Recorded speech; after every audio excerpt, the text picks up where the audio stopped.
Como siempre, gracias por su tiempo y muy bienvenidos a un nuevo programa de Psiquiatría Today. Ya saben, el podcast de divulgación médico-sanitaria dirigido a psiquiatras, patrocinado por Adamed Laboratorios. Todos los programas de Psiquiatría Today, y hoy es el número 10, se pueden escuchar en la web Adamed TV Profesionales, profesionales.adamedtv.com. Miren, en este nuevo formato que ya estrenamos en la pasada edición de 20 minutos, profundizamos en un tema de interés y de actualidad, siempre pensando en los profesionales, por supuesto, de la psiquiatría. Como pasó en el último podcast, nos va a ayudar a introducirlo de nuevo el doctor Miguel Álvarez Temón, médico especialista en psiquiatría adjunto en el Hospital Infanta Leonor de Madrid, profesor investigador de la Universidad de Alcalá. Profesor Álvarez Temón, bienvenido y gracias por acompañarnos, Miguel. Bueno, Ricardo, muchísimas gracias. El placer es mío. Yo Oh, creo que hoy, ahora nos lo presentarás, tenemos sí, un sí, de invitado lujo, de lujo. de lujo que yo creo que va a ser muy provechosa la tertulia con él porque las cefaleas son, desde luego, unos motivos de consulta más frecuentes. O sea, que a todos los Efectivamente. que nos dedicamos a atender pacientes en psiquiatría, en atención primaria, en neurología, desde luego que los tenemos en la consulta, o sea que creo que va a ser una conversación Sí. muy productiva y amena a la vez. Seguro que sí, efectivamente. Las cefaleas, que es un tema que mucha gente dice, esto no es más de neurólogos, esto no es más de primaria, esto no es... Bueno, aquí cada vez más, doctor Miguel, esto es una medicina multidisciplinar, ¿verdad?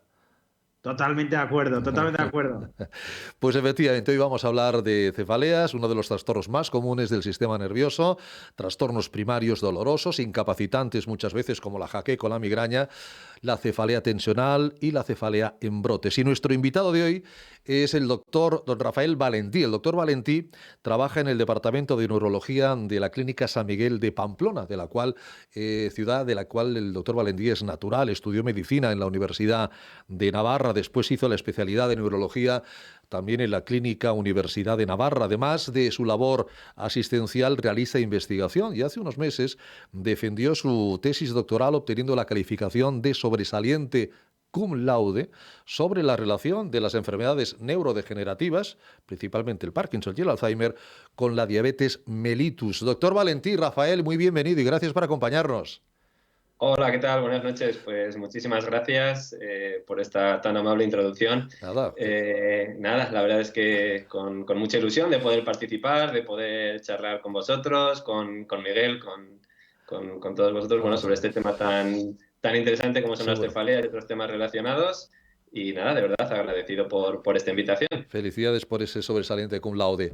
Pues, doctor Álvarez de Mon, que usted nos ha traído hoy al doctor Valentí, el tiempo, los micrófonos, las cámaras son suyos. Ilústrenos, por favor. Hablemos de cefaleas. Adelante.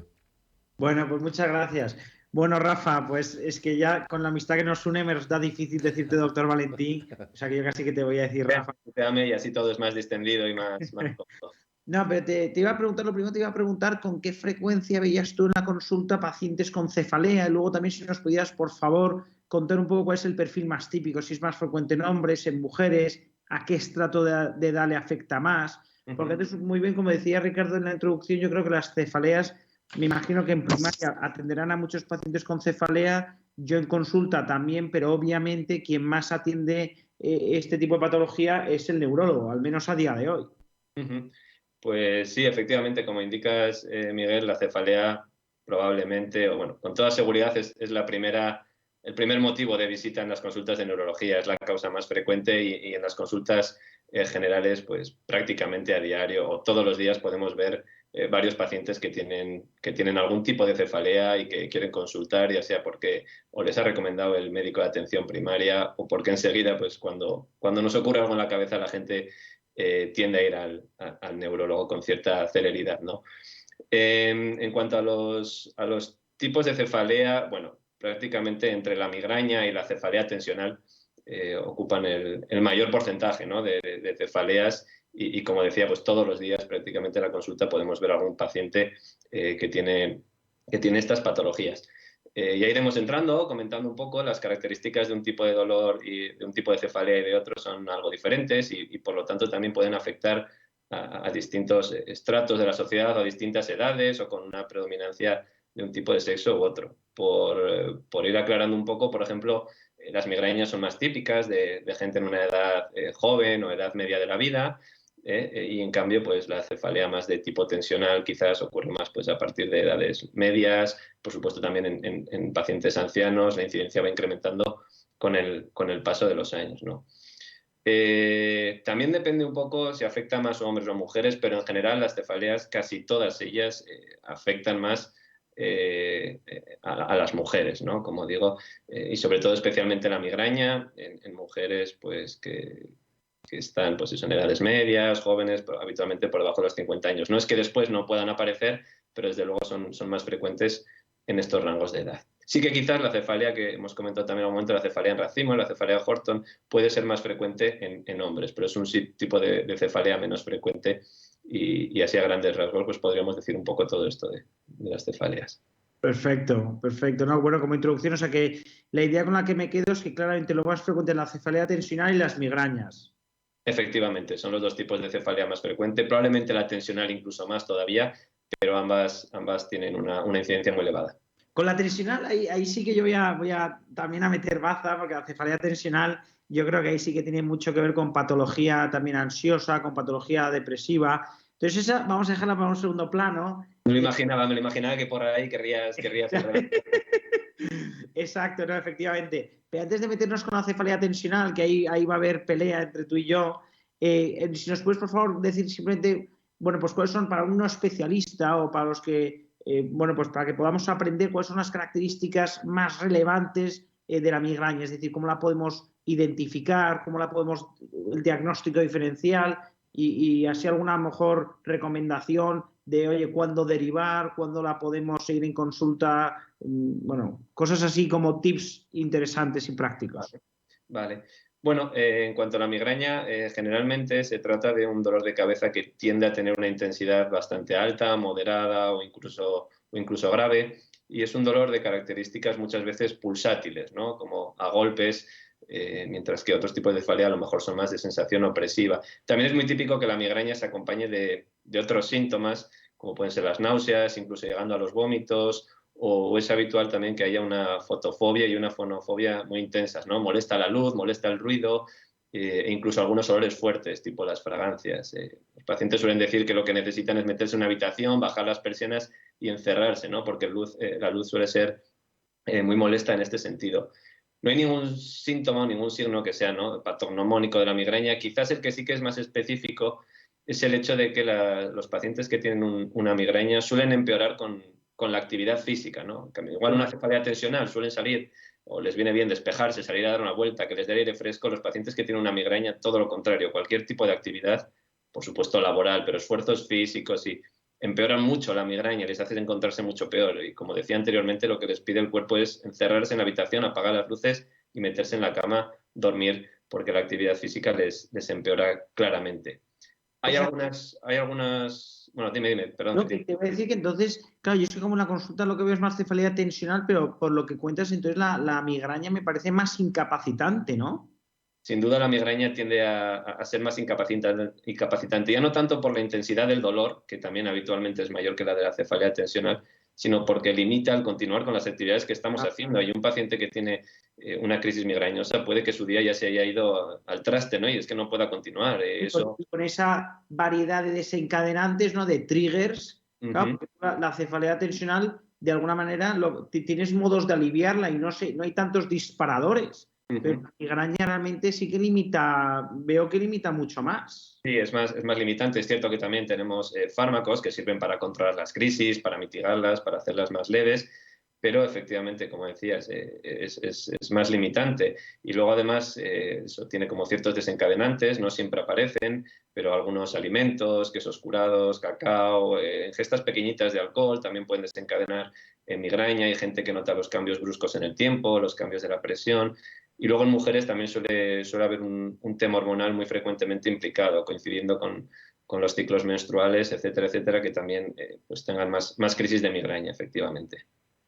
Qué bueno. Oye, pues ahora ya la última cosa que yo como neurólogo te quiero preguntar antes de que batallemos con la cefalea tensional, te quiero preguntar simplemente cuáles son señales de alarma, es decir, cuando una cefalea nos debe de, seamos de la especialidad que seamos, ¿no? Pero imagínate un psiquiatra como yo que atiende una consulta a un paciente con cefalea, cuando, digamos, debemos de decir, oye, esto merece la pena hacer una prueba de imagen o esto merece la pena derivarlo al neurólogo. O sea, ¿cuáles son las señales de alarma? ¿Cuáles son las señales que nos tienen que hacer al menos sospechar que pudiese haber una enfermedad neoplásica o cualquier otra enfermedad grave detrás de esa cefalea? Porque eso, no sé qué te parecerá, pero a mi juicio yo creo que en medicina una cosa que es muy importante, porque a veces como con la labor de todos los días nos acostumbramos a las cosas, yo creo que tenemos que tener en la cabeza cuáles son las señales de alarma para hacer algo distinto, ¿no? Derivar a otro especialista, pedir una prueba de imagen, etcétera, etcétera. Efectivamente, yo creo que esta es una pregunta muy, muy interesante porque, como dices, pues sí, las cefaleas acaban muchas veces en el neurólogo, pero cualquier especialista y los médicos también de atención primaria y demás frecuentemente pues, pueden ver estas entidades y saber cuándo derivarlas o cuándo merece la pena hacer exploraciones adicionales es importante. Quizás uno de los signos más típicos o más característicos que hay que tener como alarma es aquella cefalea que es como brusca y explosiva desde el inicio, ¿no? Quiero decir, habitualmente una cefalea empieza con una intensidad baja y va incrementándose. En cambio, están las cefaleas que son explosivas, como en trueno, que se dicen que son de intensidad máxima desde que comienzan y que, bueno, pues a veces pueden esconder detrás una hemorragia subaracnoidea o algún otro tipo de patología que evidentemente ya implica mayor gravedad. También aquellas cefaleas quizás que empeoran al hacer, decíamos que empeoran con la actividad física, las migrañas, pero aquellas que se producen o que empeoran al hacer un esfuerzo, al levantar un peso o al hacer una maniobra de Valsalva, como al toser, porque quizás nos están indicando que existe una hipertensión intracraneal y habría que indagar un poco cuál puede ser el motivo, ¿no? de que esto esté ocurriendo. Por supuesto, ya no hay que decir, pues si a veces van acompañadas de otros síntomas o otros signos, ¿no? Si aparece fiebre, pues habrá que descartar, o rigidez de nuca, pues habrá que descartar una meningitis, una encefalitis, o ya que decir, pues si aparecen con crisis convulsivas o, bueno, pues con algún otro síntoma o signo deficitario neurológico, pérdidas de fuerza o alteraciones de la sensibilidad. En ese caso, si no es una cefalea aislada, sino que va acompañada de otros síntomas, pues lo suyo es ser valorado con cierta urgencia pues, para realizar las pruebas necesarias. O sea, que ante una cefalea, desde luego que, bueno, como en tantos otros síntomas, ¿no? Pero que ante una cefalea la anamnesis sigue siendo importantísimo, porque para detectar si hay síntomas acompañantes, bueno, algunos los podremos ver, ¿no? Si afecta obviamente a la motilidad, algún par craneal lo podemos ver, pero desde luego que hay que explorar, ¿no? A ver si empeora o no, pues bueno, lo que has comentado, ¿no? Maniobras de Valsalva, si se acompaña o no de fiebre, o sea que ahí en cualquier caso la historia clínica sigue siendo súper importante. Sí, en general en neurología, además, en cualquier tipo de entidad, la anamnesis, por supuesto, en cualquier caso, pero la exploración neurológica que muchas veces es tan florida y nos puede dar simplemente con algunas maniobras sencillas, ya prácticamente el diagnóstico, luego haremos las pruebas para confirmarlo y demás, pero es extremadamente importante hacerlo, efectivamente. ¿Y tú en general qué recomendarías derivar ante la presencia de algunos de estos señales de alarma? ¿Tú qué recomendarías? ¿Derivar directamente al neurólogo o ir pidiendo una prueba de imagen? ¿O en qué casos dirías deriva en directo o dices, oye, antes de derivar vete pidiendo la prueba de imagen porque así el neurólogo le llega con el TAC o la resonancia hecha?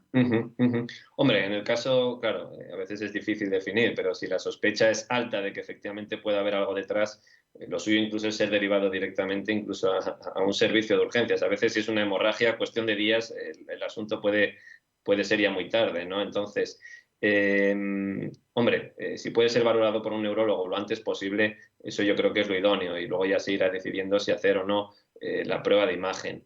Una cosa que no hemos comentado y también es importante, las cefaleas es un tema muy frecuente, ¿no? Muchísima gente tiene dolores de cabeza. Una cosa que también quizás puede llamar un poco la atención porque la gente que tiene dolor de cabeza más o menos siempre es parecido. Puede ser de mayor intensidad o de menor, pero las características son parecidas.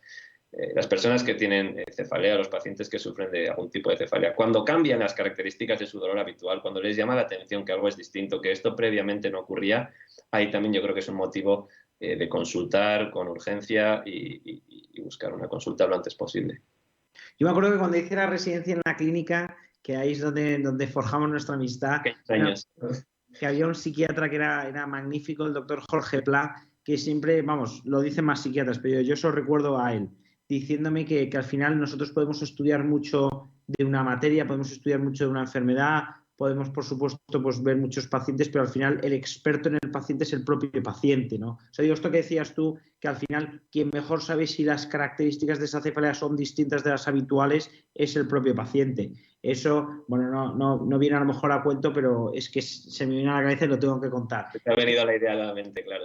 Claro, esto es muchas veces en la tristeza, quien ha tenido un episodio depresivo y después siente en la vida tristeza por algún motivo, pues el fallecimiento de alguien o una situación vital complicada, te lo sabe decir perfectamente diciendo es una tristeza diferente. O sea, que esto con la cefalea, digo que a veces un paciente que ha tenido un episodio depresivo y luego pasa por una situación vital complicada puede estar triste, que es la reacción normal a esa situación, pero lo sabe distinguir de la tristeza depresiva. Entonces yo creo que aquí con la cefalea un poco lo mismo, ¿no? Que el propio paciente, si sufre cefaleas de manera recurrente, cuando en un momento determinado son características distintas, lo sabe, si es que lo sabe. Efectivamente, sí. Entonces yo ahora ya te quería entrar en el debate, ¿no? O sea, que ese es el apasionante debate, ¿no? Psiquiatra, neurólogo, a ver qué opinamos. Que al final, claro, yo veo mucha cefalea en el contexto de un episodio depresivo, en el contexto de ansiedad. Entonces, cuando es el contexto de ansiedad, yo lo identifico siempre como síntoma, porque entiendo que a veces no diciendo, oye, ¿cuándo es síntoma y cuándo es comorbilidad?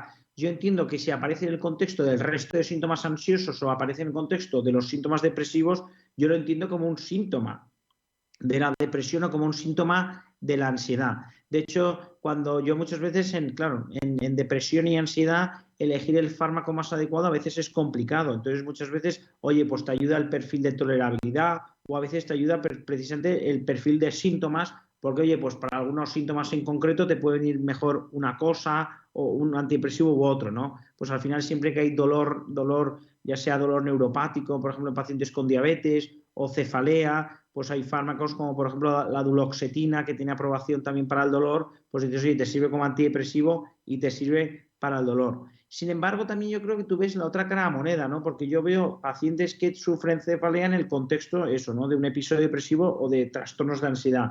Pero también yo entiendo que si tú tienes cefaleas o migraña recurrente, también entiendo que como cualquier otra enfermedad, al final también pueda, digamos... Tienes derecho, ¿no? Tienes derecho a tener otra cosa. Claro, es efectivamente digo que puedes tener otra cosa y de alguna manera también sería comprensible, o sea, como que tienes un factor de riesgo, ¿no? Tener una enfermedad incapacitante, ¿no? Por lo menos con lo que tú has descrito las migrañas. Entonces, ¿cómo hacéis? O sea, ¿cómo hacéis vosotros? Vale. ¿O cómo distingues tú? Porque yo sí que veo claro que cuando aparece en el contexto de un episodio depresivo, en el contexto de un trastorno de ansiedad, hombre, a mí me parece un síntoma más. Pero igual que la somatización, oye, gastrointestinal o a lo mejor agarrotamiento, bueno, tensión muscular, quiero decir, se ve en el contexto de un síntoma más somático. Efectivamente. Esto es una gran pregunta y que además no siempre tiene una fácil respuesta.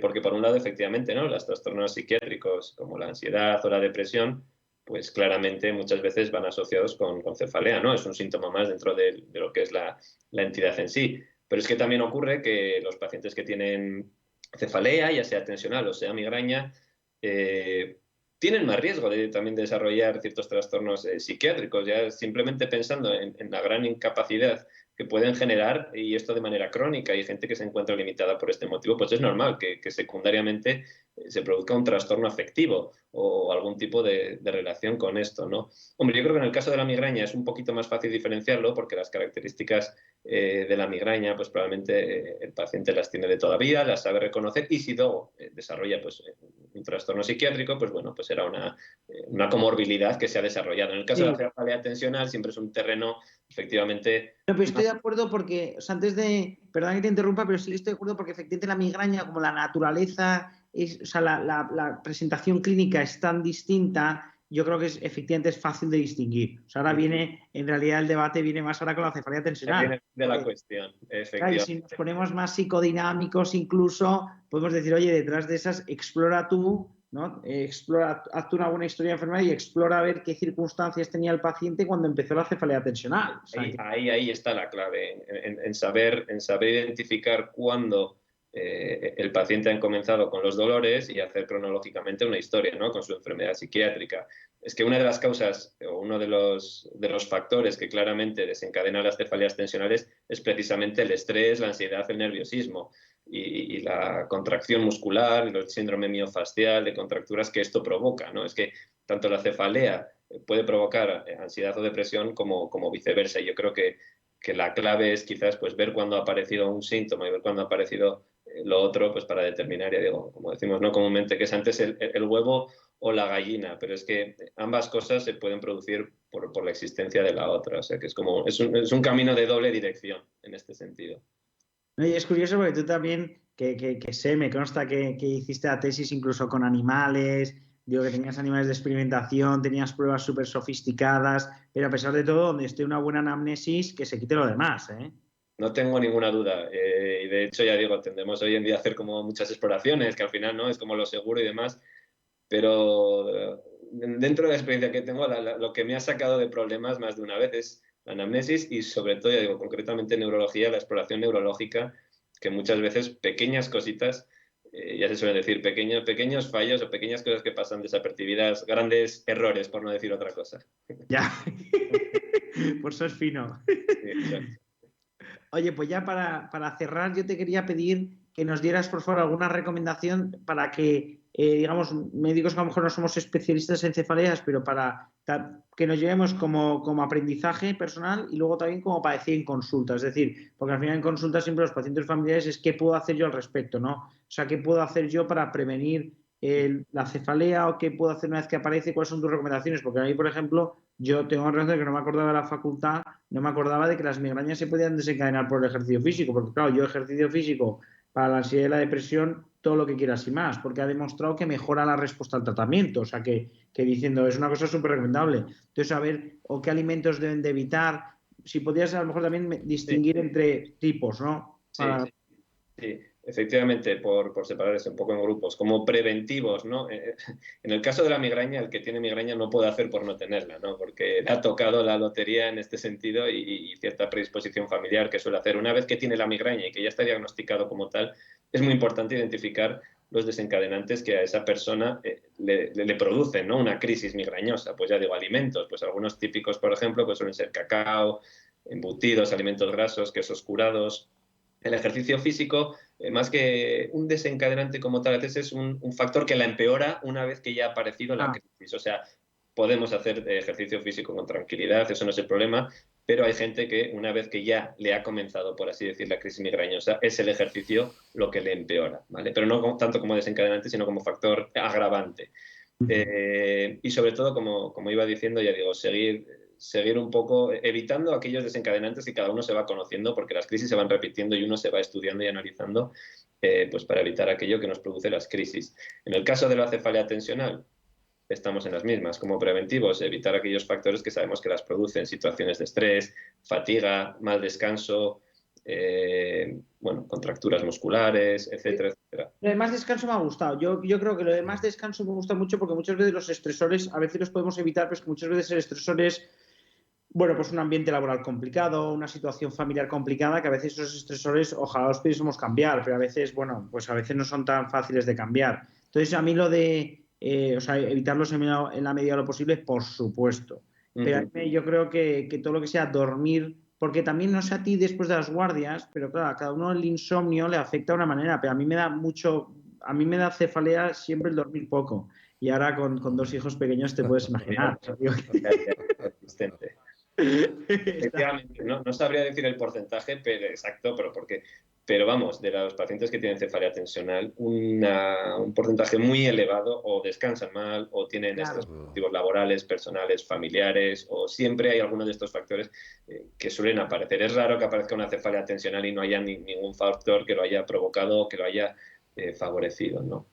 Y luego, esto era todo en relación a preventivos. Como tratamientos, pues también buscar la fórmula que a cada uno le funcione. Hay tratamientos para tratar las crisis, desde los antiinflamatorios típicos hasta, en el caso de las migrañas, los triptanes.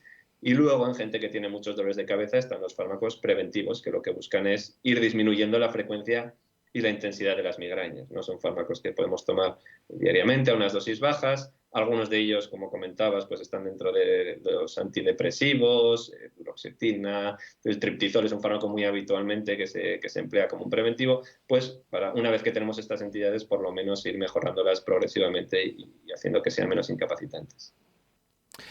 Pues nos hemos apasionado con las cefaleas. Miguel, Rafael, lo habéis hecho magníficamente ameno.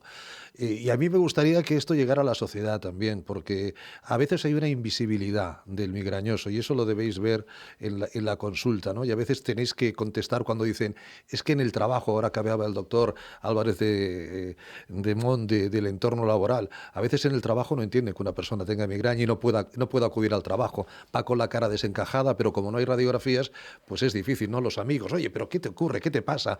Es un poco invisible socialmente y eso debería de desaparecer porque ya han visto las incapacidades que puede provocar. Doctor Álvarez de Mon, don Miguel, muchísimas gracias. Le espero el próximo programa. Ha sido un placer. Bueno, gracias a ti, gracias por... Has dicho un detalle final que te doy toda la razón, porque yo como psiquiatra muchas veces eso le pesa mucho a los pacientes en la consulta, Claro. es la ausencia de una prueba de imagen que Claro. lo demuestre, ¿no? Le crea la ansiedad ante que no le dan una solución. Y doctor Valentín Rafael, ha sido un honor tenerte con nosotros y cuando quieras y el doctor Álvarez de Mon quiera también, pues sabes que esta es tu casa. Un abrazo. Gracias, ha sido un placer para mí participar en esta conversación. Estoy disponible para cuando queráis. Gracias, Miguel. Gracias. Tomamos nota, Miguel, Rafael, un abrazo, cuidaros mucho. Muchísimas gracias. Cerramos este podcast apasionante sobre las cefaleas y saben que pueden enviar sus preguntas y sugerencias a contacto@psiquiatriatoday.com. Ha sido un programa patrocinado por Adamet Laboratorios.